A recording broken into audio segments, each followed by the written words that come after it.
So yeah, I'm Sarah Watts, and I'm based at the University of Sheffield, where I'm Director of Performance in the music department. So part of my career is running everything basically the students do with music performance in the department. But there's lots more to my career than just my job at the university. So I'm going to tell you a little bit about me, my life, how I've got here, a little bit about maybe the challenges that I've faced, and hopefully just to get the message across that anybody can have a career in music and the arts, especially women. So a little bit about me and my career.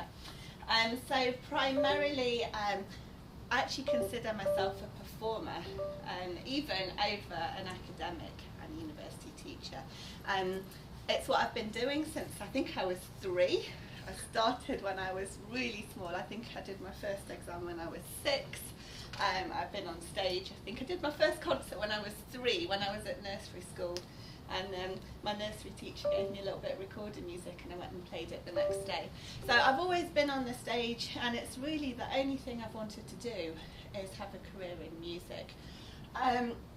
So as a performer, I specialise in clarinets, but over my career I really started to specialise in the low clarinet. So you'll see me mainly play low clarinets to you today. I've got some video samples, and I'll do a wee bit of live playing as well. So I'm a solo performer primarily, so I go across the UK, Europe, the world, doing solo performances or very small scale performances, maybe with piano or with electrics, or sometimes just with me. I also do a lot of chamber music playing as well, because the great thing about music performances is you get to meet other people and play with other people. So this picture here is actually with my ensemble I play with in Northern Ireland. It's called Hard Rain Contemporary Ensemble, Soloist Ensemble, and we do a lot of new music, so we work with living composers. And actually I'm just back from a concert with them last weekend, where it was all women composers from Northern Ireland and Poland. So that was really, really nice. It's been recorded for BBC Radio 3 as well, so that'll be going out on the radio. So this group forms a really important part of my career. Actually, I really love playing with them. And then I don't do so much, but I do occasionally still play with orchestras. I was trained as an orchestral musician as part of my undergraduate and master's degrees. So occasionally the phone will go and I'll get to go and play in a big orchestra, which is pretty thrilling. So the last time I did that was a few months ago actually, and it was with the London Symphony Orchestra. So I feel really privileged that an orchestra of the quality of the London Symphony will pick up the phone and say, can you come and do a patch of work with us? And then another thing that has really increased actually, especially I think just before and over the pandemic, is recordings. So I do a lot of recordings. That might be a piece for a living composer. It could be part of a session. I've done occasional things for TV, or it could be for a radio play. It could be just me doing a solo album. It could be again an album with my ensemble. So recording can be really vast with what you do, and they can appear anywhere as well, which is quite amusing. Occasionally I've sat watching the telly and it'll be an antiques programme, and I'll be like, what's me in the background? So there's a lot of fun as well with that side. I've got a few of my CDs as well that I'll leave behind for you if any of you want to take them home and play them. Feel free. One of all mainly living composers on like my massive clarinet. I did a storybook based on the story of Pinocchio with clarinet, and I've got one of my orchestral recordings as well. So I leave them here afterwards as a little gift for you all. So that's my freelance career. But as I mentioned, I also love to teach. I started off teaching in schools, so So I started off one-to-one clarinet teaching. I think I've taught all age groups, right down from kind of primary one upwards. But over the course of my career, I really loved working in higher education, so I went off and did my PhD, and that led me into my job as Director of Performance at University of Sheffield, which I absolutely love. I'll tell you a little bit about everything I do with that later. And then alongside that comes instrumental teaching. So even now today, I still do a lot of one-to-one clarinet, and I'm quite in demand for bass clarinet as well, because there's not many of us around the world. So I'll give one-to-one lessons. I might go abroad and do a masterclass, which is where there'll be a group of you in the room and a couple of you come and play, and I give advice to the class. And Zoom has been great as well for a little bit of extra income now. So you've all been in the situation, I assume, of having Zoom lessons. So many avenues of making money, basically. That doesn't cover everything I do, but I think it's like a broad overview. Any questions? Shall I keep going?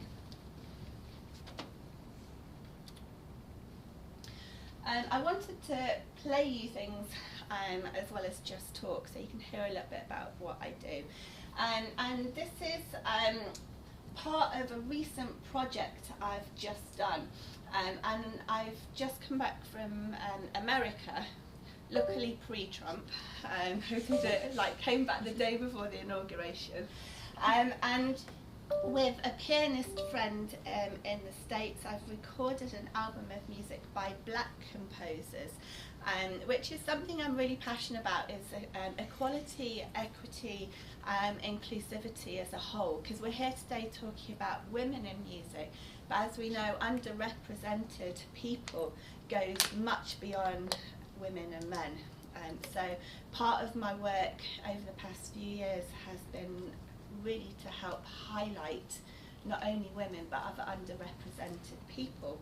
And so this has been a huge pleasure to do, to record a whole album of music by black composers. And I've noticed that for bass clarinet there was a very limited repertoire by black composers. So we're managing to get one amazing piece published that was written 20 years ago but was never published. I've arranged some songs by black composers for bass clarinet and piano, and then we've launched a competition in the US and we played one of the winning works for that as well. So I've really loved doing that. So I want to play you, hopefully it'll all work, one of my tracks. This is Songs to the Dark Virgin by Florence Price. It's about 2 minutes long.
That'll be one of the tracks on my new album.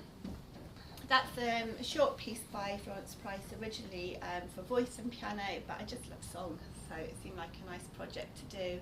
And it's also brought more rep for my instrument as well, because we're going to publish 6 of her songs. I think she's a really special composer. So, what's the route to my career? You still see that, okay? It's been a long path. I'm in my 40s now. I think I'm still learning. But as I mentioned, I started playing music when I was very young. My mother was a music teacher and a musician. So this is me when I was probably about 2, I think, with a toy piano. The only way that my mum could keep me quiet when I was small was to put me at the piano, and I'd just sit like that for hours and just play the piano. So I got a toy piano and a toy saxophone, and I learned the recorder. I could read music before I could write. I wasn't really interested in doing schoolwork, I just wanted to play music. So music was just in the family, in the house. I was quite lucky in that respect. And then obviously I went to school. I went to a little primary school in my village. Again, music was always part of my life. As soon as I could get my top front teeth, I was able to start learning the clarinet. So I did a bit of violin, a bit of piano. And then I went to actually a church school. Not at all religious, but they had a very good music department. And girls were allowed to come in as specialist instrumentalists. At that stage it was boys only in the choir, so I couldn't sing in the cathedral choir, but I got specialist music tuition. That was all free as well. It was just based on talent, so I was really lucky to have that. And from that, I knew by then music was going to be part of my career, and I wanted the best opportunities I could, so I went down to London at the weekend from the age of 15 for my lessons, and I went to the Junior Guildhall School of Music. And so I used to have to get up really early on a Saturday morning, get the train down. I would have lessons, do orchestra, come back. I'll tell you a wee bit about my family situation later, but that also involved a lot of fundraising as well. Music can be expensive, but there are ways to make it work for everyone. From that, again, the luck continued. I got a place to the Royal Academy of Music, where I studied undergraduate for 4 years. I think it was a good place for me to go. Again, being a woman musician never really entered my head in the UK. I always found actually the scene I was in pretty inclusive. I had women teachers pretty much all the way up to my masters. My mum taught me. I had a fabulous teacher called Angela Molesbury, another fabulous teacher called Victoria Soames. I was very lucky actually with representation within my lessons. So I went to the Royal Academy of Music in London. At that point I discovered this thing here, and you couldn't do this really as a solo instrument in the UK, so I moved to the Netherlands for 2 years for my masters, a long time ago now, in 2001, and I spent 2 years at the Rotterdam Conservatoire, where I solely studied bass clarinet. And that started to launch my career a little bit more internationally. So again, there's been a lot of luck and a lot of opportunities I've grabbed on the way. And then I came back to the UK in 2001, 2003, and needed to earn some money. And so I ended up doing instrumental teaching in schools. It was a mixture of working for Derby Council, and I was working a little bit in some private schools in Nottingham. My mum retired from teaching just as I started, so I was able to take one of her jobs. So another lucky step in, which also meant that when I had a gig, my mum would come back and teach for me, so I always had a ready to tap Dep on hand to help me out. But I always wanted to do more, and I love research and discovering things and doing projects. So I decided I wanted to become a doctor of music. So I did what we call a PhD, which is an intensive research project. And I did that at the University of Kiel, which is in Staffordshire. That took me another 4 years. Got my PhD. At that point I was also teaching at the Royal Northern College of Music, so I was teaching university age bass clarinet students there, and that slowly went into the job I do now. So it's been a pretty long haul, but got where I wanted in the end. Alongside all of this, performance really featured highly. You've just got to be confident, put yourself out there, take every opportunity you can, and not be ashamed to sell yourself. So I've done that for the past 20 years, still doing it, but I think it's a good way of life. Really exciting. I'll tell you more about the good things about it as well. Any questions? What was my PhD in? So my PhD in, and actually, good question, because I'm going to play with some pieces based on it, was around this instrument, and it's in this thing called multiphonics. Does anyone know what multiphonic is? You're going to learn much more about the industry and bass clarinet than anything else today then. Multiphonic is a chord I play on the instrument. So you know how you can play a chord on the piano? I can do similar on the bass clarinet. You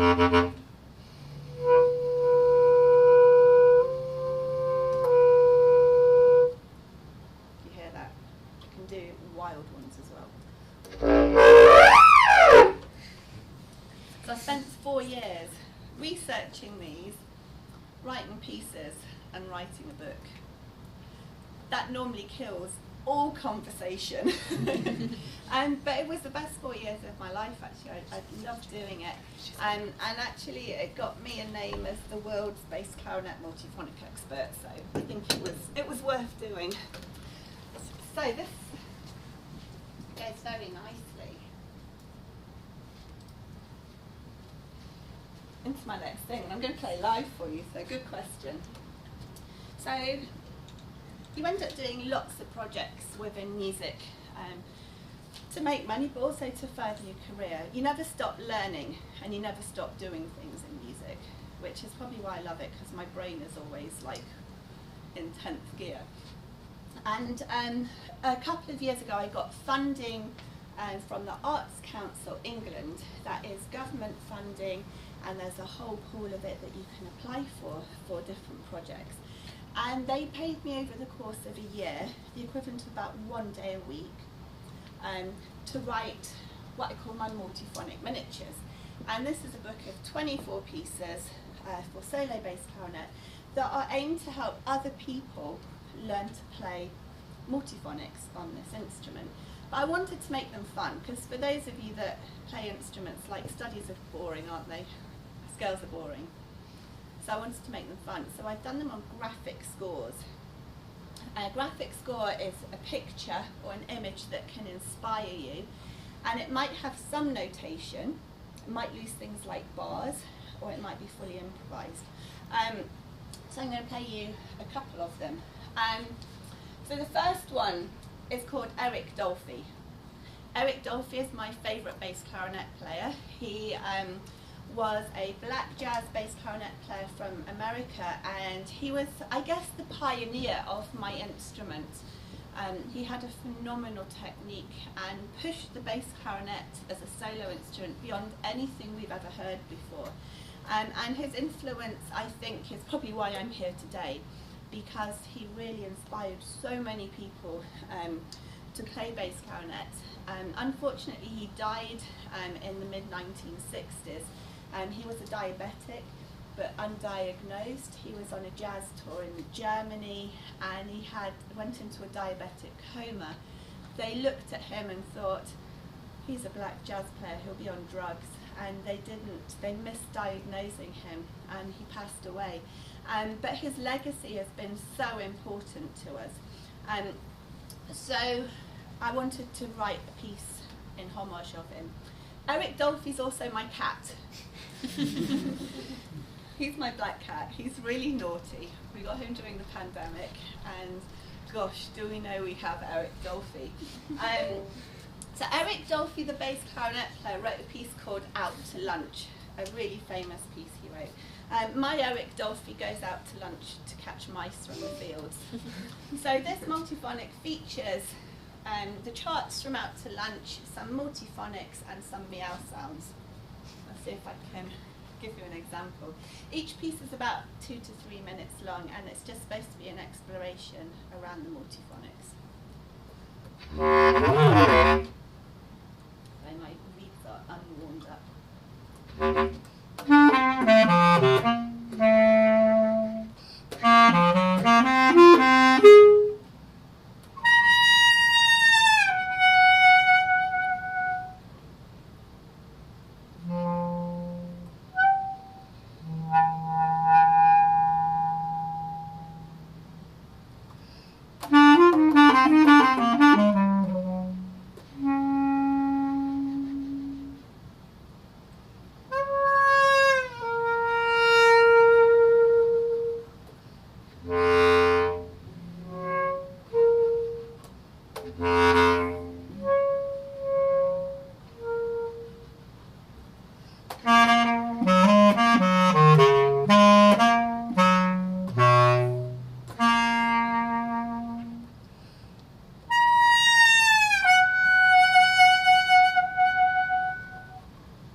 Of fun I had, and that was just post-PhD, but on my PhD material.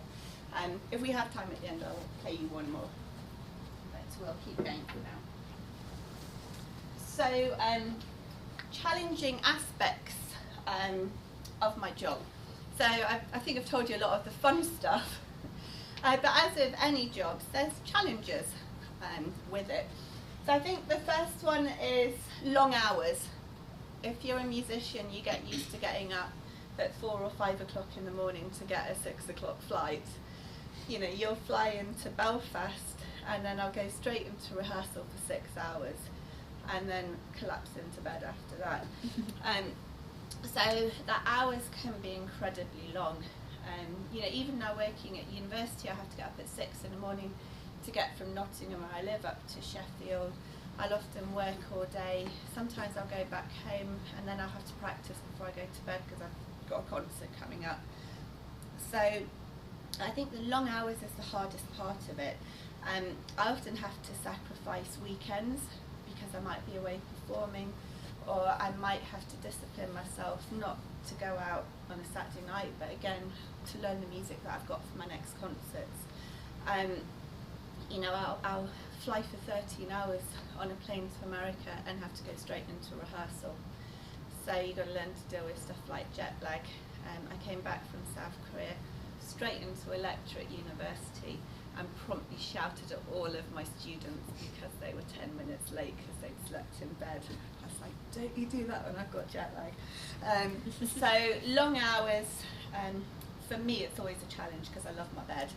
And actually when I auditioned for the Royal Academy of Music, one of the things they said to me at my audition was, do you like early mornings? And I said, no, but I'll deal with it. So, you are only as good as your last performance. It's a well-known saying in the music industry. You're always on show. You know, if I'm playing to an audience, I'm doing a recording, I've always got to be at the top of my game, and there's a lot of pressure with that. There's no easy way of dealing with it. I think I've just grown to deal with it. Occasionally I get very grumpy.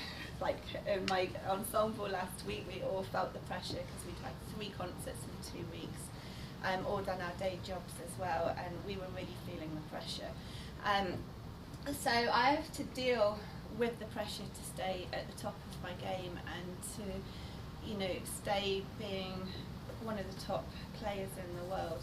And it's very easy to slip down. So again, it means that weekends I could go out, but often have to put a little bit of pressure on myself to be like, no, I need to do my scales. I've been doing my scales pretty much every day for over 40 years now. And as I get older as well, I get more aches and pains, and I need to do my scales more. So the pressure to stay at the top is a challenge, but it's also really important to remember that, and to never take what you've got for granted. The phone can stop ringing at any time, and I don't want that to happen just yet. I've got another few years left. Juggling schedules, for me, is a big challenge. Although I'm a performer, I'm contracted at the university, so primarily I have to be there for my lectures, or I have a team that I work with, so we have to place our lectures around our performance commitments. So actually primarily my schedule revolves around my university students. They're number one, and if something comes up with one of my students, that's always my priority. And actually even when I'm on tour, I'll be checking my emails, making sure my students are okay. The gigs will come in and you'll be like, oh gosh, but I'm supposed to be there, and there. And you've got to work out, can I do it, or what do I have to say no to? What can I move around? And am I going to exhaust myself? So juggling schedules has always been a bit of a nightmare for me. And I always try and keep really, really well organised. I'm often working 6 months to a year in advance. So next year, you know, we're already planning all my university teaching hours and teaching days, exam dates. I know that I'm going to get the Belfast dates coming in soon. At the same time, I've got other projects wanting to put concert dates in. So my biggest advice to all of you is get a diary. So now I use my Google Calendar a lot, and I'm very transparent with my university. I used paper diary up until about 2 or 3 years ago. Use the diary and back it up. So that goes into work-life balance. If you're not careful, you become all work, and then you burn out, and then you get exhausted, and it's not very nice. I've done that a few times. So now, especially as I get older, I really appreciate my life as well as my work. So I love getting out in the fresh air. I've got a little house in Scotland that I go to where I put work away, because if not, it takes over. I will say no to gigs now as well. So I've turned down a gig just before Easter because it was going to clash with a booked holiday. So when you're in the music industry, it's fabulous and you have an amazing time, but you've got to remember you've got a life as well, you've got a family as well. So I think along with that goes multitasking, juggling schedules, multitasking, trying to keep lots of balls in the air. What do you prioritise first? You know, am I going to prepare for this lecture? Am I going to prepare for that concert? Am I going to feed my cat? I have to feed my cat or he shouts at me. So there's a lot of multitasking comes in, and that's a skill that you can learn now while you're still at school. You know, okay, what's going to come first in my homework tonight?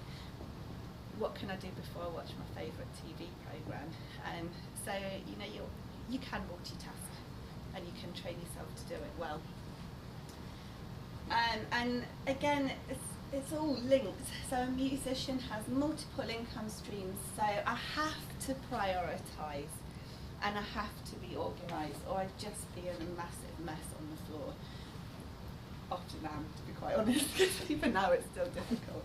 And I think that's really important as well. I think as I talk to you, hopefully you're realising a musician doesn't just do one thing, we do many things. So for me, that's the challenges. Any questions? So I wanted to talk about the challenges, but also about the rewarding aspects of my job. I put jobs, really, because of my two strands. So within performing, it's quite simple, playing music. There is nothing better than playing music and doing concerts. Alongside that, I love travelling. I've been so lucky. I've been to China where I've done a concert and then been taken on the Great Wall. I've played in Brazil where I've been to see the Christ on the mountain in Rio. I've been to America so many times now. I love it over there. I was in Canada a couple of years ago. I regularly go to Belfast. I've performed all over Europe. I'm just so lucky that as a musician I get to travel. I'm going to Mexico in 2 weeks. I'm going to Chile in September. So discovering countries by playing is amazing. The people I work with, I've got just amazing colleagues, and they're not just people I go to work with, they're my friends. And it's not just like my friends who live in the same town as me or who work at the university. I've got friends all over the world, and that's really special. So when I go to America, the first thing like we do is meet up with my American friends, or when we have big clarinet festivals, there'll be 1,000 of my friends all in the same room. So the people I work with are incredibly special in the music industry. Being on stage, there's playing music, but there's also being on stage and the adrenaline rush you get from actually playing to live audience. It's something I can't explain, but maybe those of you that play kind of know what I mean. I'm just always having exciting projects. Being the musician I am, I create a lot of my own projects, and I just have such fun with it, like with the miniatures or doing my Pinocchio story, and I just wrote a score for Dracula and took it to stage with my narrator. So the projects are amazing. And then we look at my teaching job at the university, simply passing on my knowledge. I love doing that. I love taking a performance workshop where I am able to pass on what I've learned as a performer to other musicians. I still learn, and I think every one of us who teaches at university learns as we go. We learn from our students, or we're forced to read more books to develop what we're teaching further. So learning via teaching is great. Using education to be creative as well. Quite a lot of my projects come out of education, or me sat teaching a student thinking, oh, I could do that. And again, I think the one thing I love most about my job is looking after my students. My students have a variety of needs. It might be performance anxiety. They might have a problem at home they want to come and talk about. They may want some advice on how to play their instrument better. Whatever it is, I think the great thing about teaching is all of you. And that never changes as you get older. This was a project I did in Scotland, and I took my contrabass clarinet up a big hill and played a piece I wrote. This is called The Sound of Temptation, and it's about the Isle of Raasay, which is in the Hebrides of Scotland. And this was a part of a project I did with the whiskey distillery, where myself and 9 other composers wrote pieces about the culture, heritage of the island, and in some cases the whiskey. But I love being in places like this, with that view.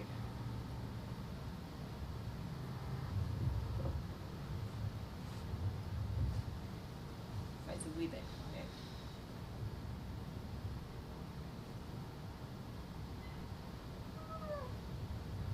This piece is all about soundscape and about the eagles in the air, the whales in the sea, and the landscape.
that again, just as an example of like how much fun I have with my projects.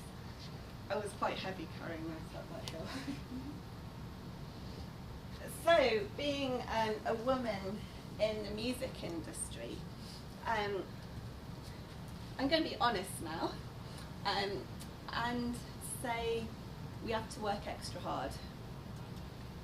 I think even in the UK where things are actually pretty good with DEI, we really have to work hard to get where we are. But that's fine, because it's rewarding when you work hard, isn't it? And I put a book, as I said, the UK is really supportive of DEI initiatives. There's a lot of good work going on about equality, about misogyny in the industry. The government have been listening as well. We have very good laws over here. And I think the representation is actually pretty good. We still have to work hard, and there still can be issues. But for me, being a woman in the UK has always been a pretty positive experience. So for me, I don't think being a woman has really hindered my career. That said, I'm quite a strong woman, and I'm quite loud, and I never let anyone get in the way. And I think you have to be like that. I think it's important to be confident and to speak out.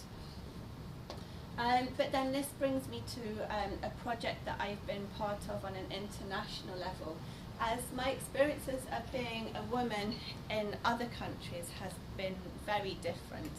And it was noticed a couple of years ago that especially in Europe, to a degree in America and South America, a lot of competition juries were only male for clarinet competitions.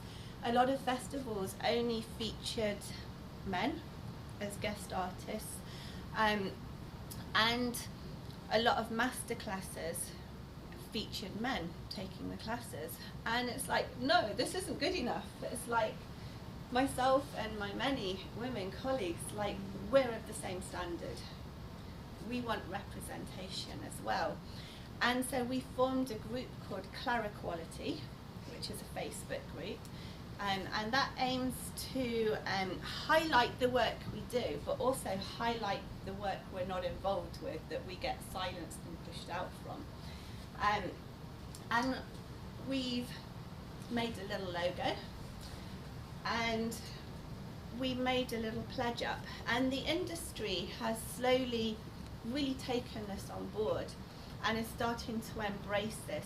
It's also gone beyond women, because the moment we started this, I had people saying, but I'm a disabled musician, I might be a gay musician, I might be trans, I might be a black musician, I want to be a part of this as well. So Clarinet has really become inclusivity in general. I think that's so important.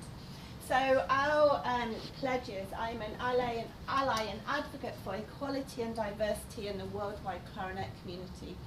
I will inquire about support and insist on increased visibility and opportunity for underrepresented populations, races and ethnicities, gender diversity, sexual orientations and those with disabilities in events and programs that I take part in. And we've really pushed this. I've had a lot of hit back because I've been very vocal with my male colleagues who don't support this. And believe me, in some parts of the world, there's a lot of resistance still. And so I was told women were insufficient last year when a big job came. Yeah. So I screenshot that and I put it on Facebook. I was like, this is what I've just been told for a job in Amsterdam. I've had, in America, there's quite a unique character, and he posted pictures of him with big guns saying, I'm going to turn the night lights on for people who speak up for women. So yeah, we've had gun threats as well, but it's okay, we reported him to the police, so, and then he got chucked out of the International Association.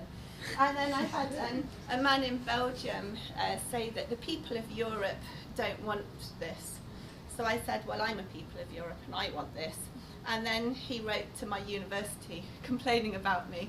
So my university were like, well done, keep it going. So yeah, you hit the resistance of men. But what we've noticed since we started this up, now the majority of competitions have a more equal jury. There's more women being headlined. There are more women doing masterclasses, and we organised 2 international festivals for bass clarinet and clarinet, and actually we had pretty much a 50-50 divide in artists. All of our competitions were pretty much 50-50. We headlined a drag artist, which was great. We've been really careful to represent artists of colour as well. So by shouting, you make a huge difference, and it's worth being unpopular with a few not very nice men for. So it's really worth pushing this, and also it's making what we want to be a lasting difference, so that your generation come up not having to fight these battles. So being a strong and loud voice is vital, and that takes me to my final video. So as I said, my university, Sheffield University, are amazing. Come and study music in our department. And when this man complained about me, my university were like, well, what can we do? First of all, they offered me well-being help, as I know I'm fine. And then I put in funding to commission Alish Narain, who is a deaf Irish composer, to write a piece for contrabass clarinet that embraced the whole message of inclusivity. So I'm going to just play you a tiny bit of it. It's about 30 minutes long, so I'll just play you a minute. And it's about me with my massive clarinet, and it's called Counterweight. And the concept of the piece is I start bent over with my instrument, because no matter how much these fewer and fewer men hammer and hit and bruise you, we will always get up, you know, and we will always rise above them. So Counterweight is based on the whole work that I've been doing. Let me go just into a little bit of that. I'll tell you about a minute or so.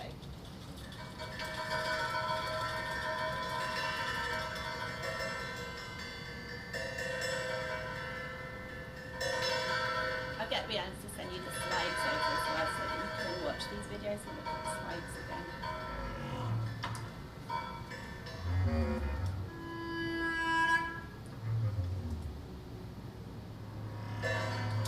And when I do this live, I play live with the video and the backing track behind.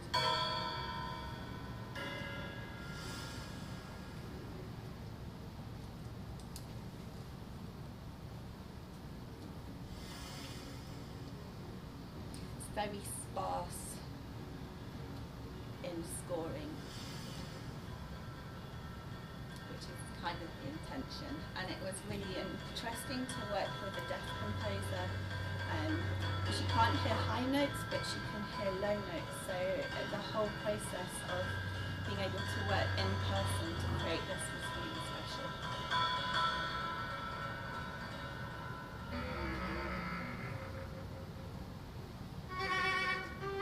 So the video kind of goes on. I'll just scroll to the end so you can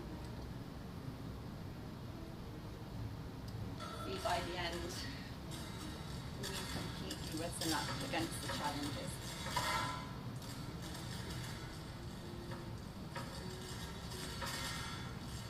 So I'll pass that on, and if you want to, you can listen to that whole video.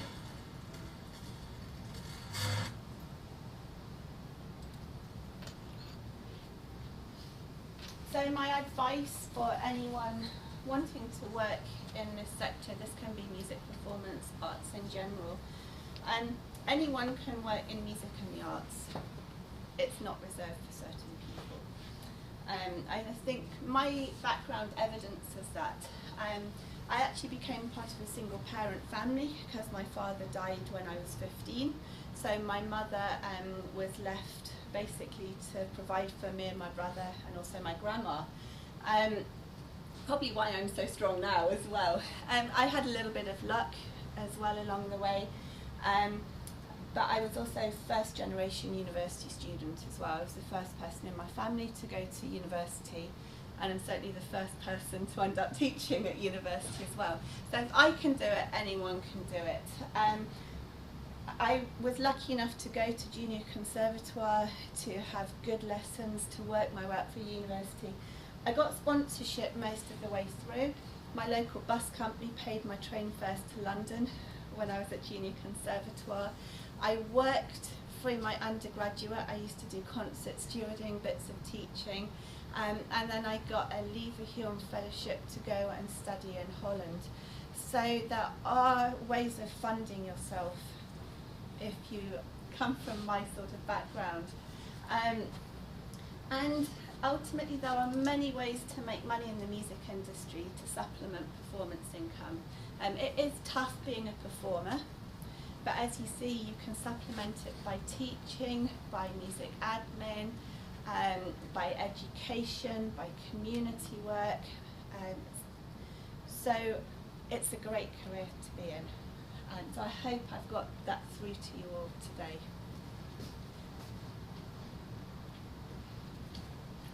Finally, hope you've got some questions. Do I compose much as part of my job? Increasingly, my music theory is rubbish.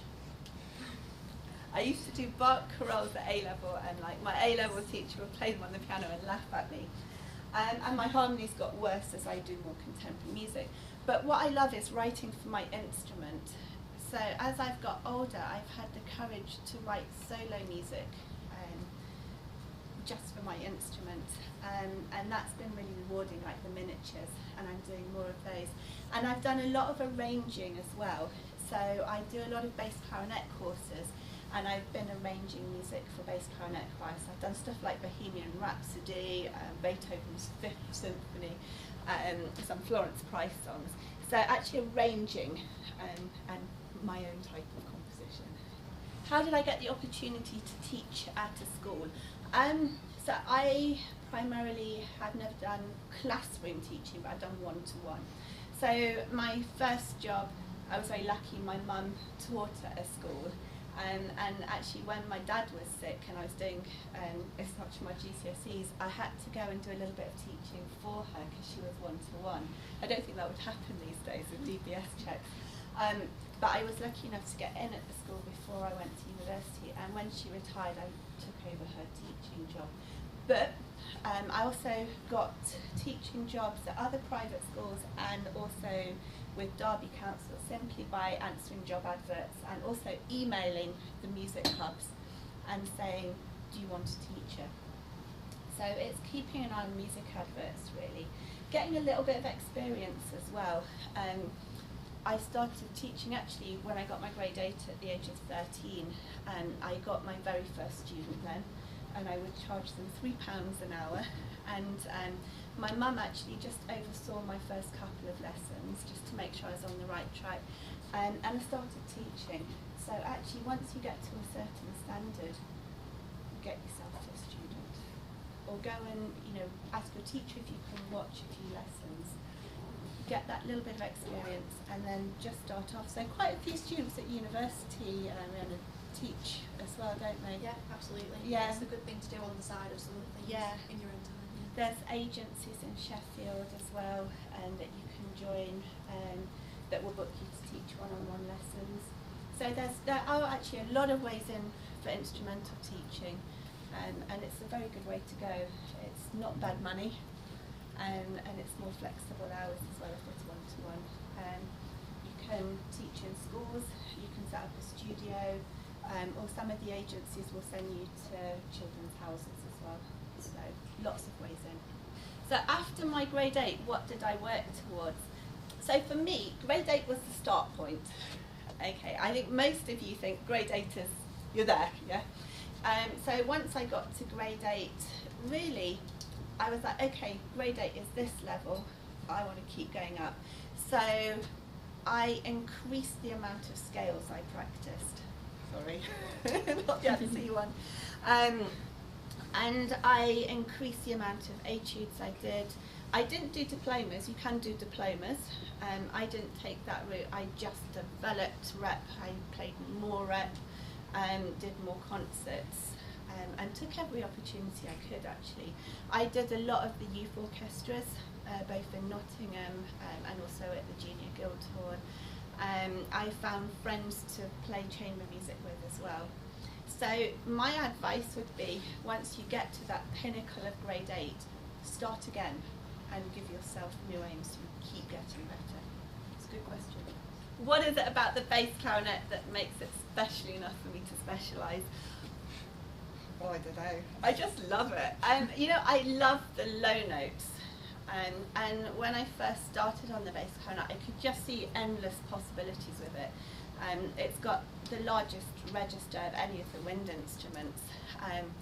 And it's just exciting. When I started doing it, there were pretty much no solo specialists in the UK. So for me as well, it was a niche, and there was nobody else doing it, and I wanted to be the one that started it off. I love the repertoire as well. I love new music and contemporary music, and bass clarinet is just new music heaven. It can play jazz, it can play folk, it can play in the movies, so just everything about it, I think. The question, so how does prejudice against women affect other instruments and other areas of music? I think we have to be honest, it does in the UK. There is a very good paper that you can all access by the ISM, Incorporated Society of Musicians, called Misogyny in Music, and it's really worth reading that. It can appear anywhere. It can be in orchestras, it can be at conservatoire teaching, it can be in the pop industry, and I think from my experience, the main thing is it's only coming out now because people are shouting about it. So I think for a long time it was hidden and people would just put up with things, and it could be comments about your looks, it could be, oh, you can't do that, you're a woman, it could just be general putting down. But now we're shouting about it. I think you'll hear more about it, but at the same time it's being addressed. Good question as well. So can women be over-sexualised in pop, hip-hop? Probably worth asking the women themselves, because this is quite a controversial question, because in one way, yes, but in another way, why shouldn't we as women dress as we want? Why should we be told our skirt's too short? Why should we be told our top's too low? It's like, do you go up to a male artist and say, God, put a t-shirt on? Yeah, no. And my question is, do the men realise they're doing it? Or is it subconscious? And has it been subconscious with the men for generations? So how did I come across the bass clarinet if there wasn't much representation of it in the UK? So it's always been around as an orchestral instrument. So when I went to study in London, I had to do it as an orchestral instrument, but I could see that there was more to it than that. And actually, my woman clarinet teacher at the Junior Guildhall had done a concerto on the bass clarinet that had been written for her. So I was really aware of that one piece and really loved it. And then the person who's going to be my Dutch teacher came to London, and I had a private lesson with him, and started to discover a lot of solo music by actually writing letters to players abroad who would send me music, and I just fell in love with it from there. So I was lucky with my contacts. Do I find it harder to be taken seriously by my students than a male teacher? I don't think so. No, I don't think so. I think if we're visible, we're taken seriously. And I think if you know your stuff, you're taken seriously. So for me, I don't think being a woman has ever got in the way. And I think it's the battle being abroad to be given the opportunity to be in the spot that has been my challenge. Oh, this is a really good question. I say that I have to show I know my stuff to get respect, but do men have to know their stuff to get the same respect? I think probably not on the same level, if I'm honest. And I've certainly seen times, again abroad more than here, where I've seen men who really don't know their stuff have been given opportunities that maybe we wouldn't have been given. So yeah, I think possibly at times. That's a really good question. But then again, I think, you know, knowing your stuff is so important, and part of the thing I really enjoy is making sure I do know my stuff, and also being honest when I don't know my stuff. I think a lot of men I've worked with, especially abroad, will make stuff up to make them sound like they know their stuff. And as with the hip hop question, I'm not afraid to say, maybe I'm not qualified enough for this question. So honesty, I think, is important. I think we're probably out of time. Thank you so much for your challenging questions. Thank you.